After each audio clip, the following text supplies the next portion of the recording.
Land Rover has confirmed full details for its all-new Discovery range ahead of its official showroom arrival next month.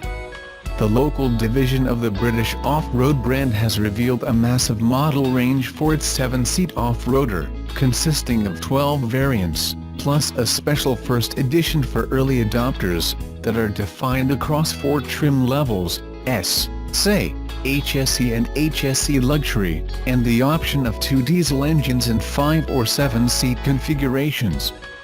The range opens up at $65,960, plus on-road costs, for the entry-level, 5-seater Discovery STD4 and tops out at $131,871, plus on roads, for the fully loaded first edition that is limited to 2,400 vehicles worldwide. All Discovery models ride on a new, lighter aluminium platform that was first introduced on the latest generation Range Rover luxury SUV and, apart from contributing to significant fuel economy savings, liberates more interior space within the cabin. Measuring 4970mm long, 2220mm wide and 1846mm tall, the Discovery is 141mm longer than its predecessor, but is marginally narrower and sits lower. However, Land Rover's designers have pushed the wheels further into each corner of the car, extending the wheelbase by 38mm, to open up the cabin. As a result, the second row of seats can be pushed forward by 160mm to comfortably accommodate adults up to 1.91 m tall in the final row.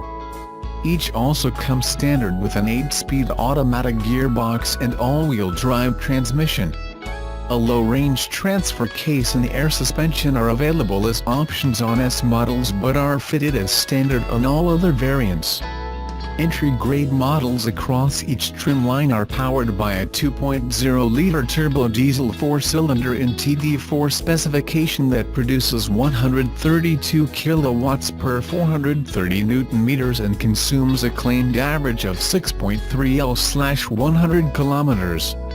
Mid-spec SD4 variants have an upgraded version of the same engine that increases power outputs to 177 kilowatts per 500 Nm without too much penalty in fuel consumption, reaching a claimed average of 6.5 L/100 km.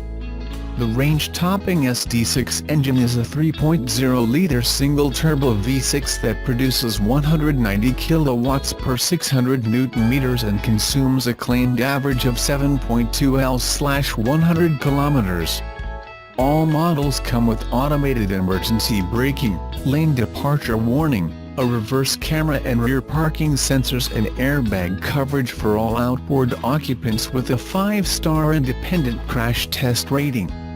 In its most basic specification, the S models ride on 19-inch alloy wheels, has cloth trim and an 8-inch color touchscreen with Bluetooth connectivity. The SE grade picks up grained leather trim with 8-way electric adjustment for front seat passengers, ambient lighting, dual-zone climate control, sat-nav, while the HSE adds 20-inch alloys, electric steering column adjustment, tri-zone climate control, keyless entry, power tailgate and a larger 10-inch touchscreen with a Meridian sound system.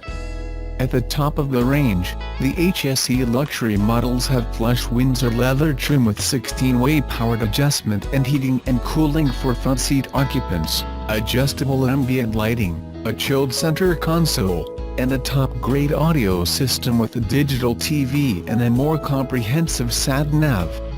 Like all Land Rover models, there is a long list of options allowing customers to personalize the Discovery, including the 7-seat configuration which costs $3,400 across the range. The assertion that Tesla's autopilot features reduces airbag deployments by 40%, made by the National Highway Traffic Safety Administration back in January, may use faulty data and cannot be replicated by researchers, a lawsuit filed on Wednesday claims.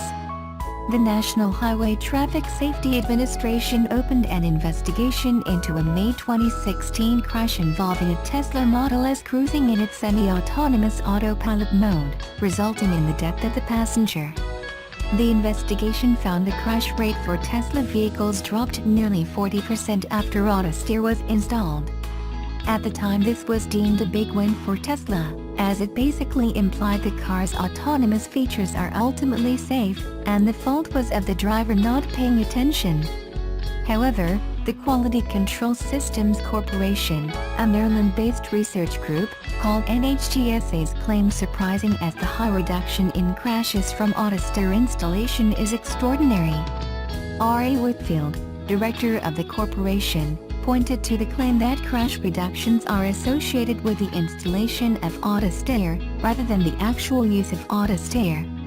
He said, like with seat belts, the reduction in injuries is only seen with the use of the belt, not just if it's installed in the car.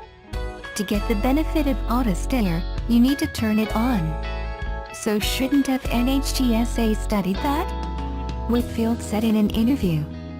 Furthermore, Quality Control Systems claims NHTSA's analysis doesn't meet scientific standards because it does not allow for an assessment of statistical confidence intervals or statistical significance, all indicators pointing to how precise a finding is.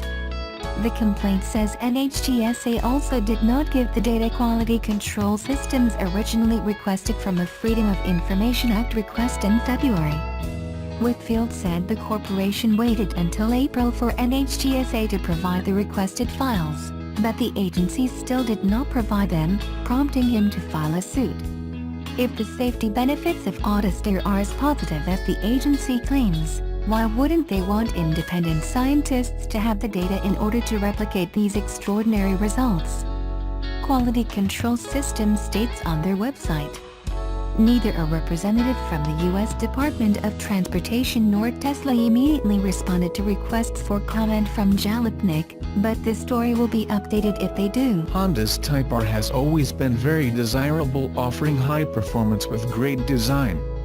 Now Honda have added supreme comfort, making this a great car to drive anywhere, any place. A racing driver is one of the top jobs young people aspire to, apparently, along with becoming a footballer and a pop star. So no surprise there then.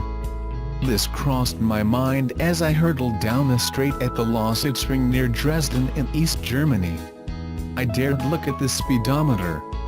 Ahead of me was the instructor whose racing line I was following, and behind me a colleague with whom I would swap places in a couple of laps' time.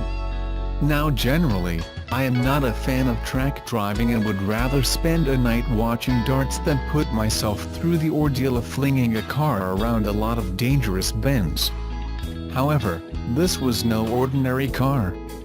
This was the latest version of Honda Civic Type R, which I had already driven down the Autobahn to the Euro Speedway, and I was intrigued as to how it would perform.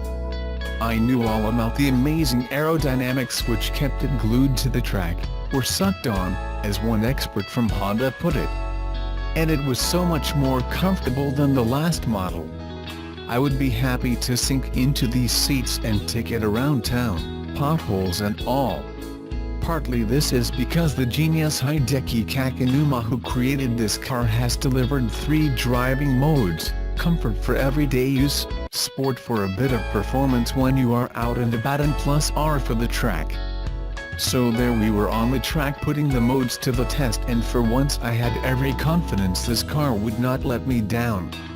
It is the latest generation of the Civic Type R with the 2.0-liter VTEC turbocharged engine, which has been boosted by 10 to 320 picoseconds. Switch it on and just listen to the soundtrack.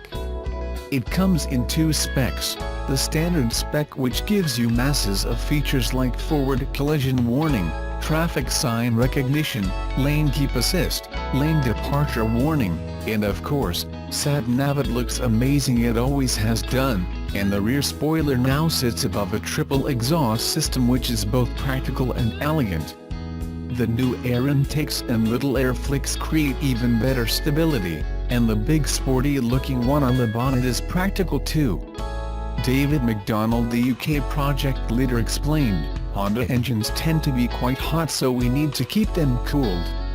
At the rear we have vortex generators which force the air over the spoiler for more efficiency," and then he added conspiratorially, "At the factory we call them chocolate boxes." Certainly there is more than a little black magic to this new offering from Honda, which will be delivered globally from its factory in Swindon. Japan have already ordered 2,200, the USA, home of the muscle car, wants 6,000. Europe has ordered 3,700, of which 2,500 are for the UK. It's a bit like an election really. The people have spoken and they want a Honda Civic Type R.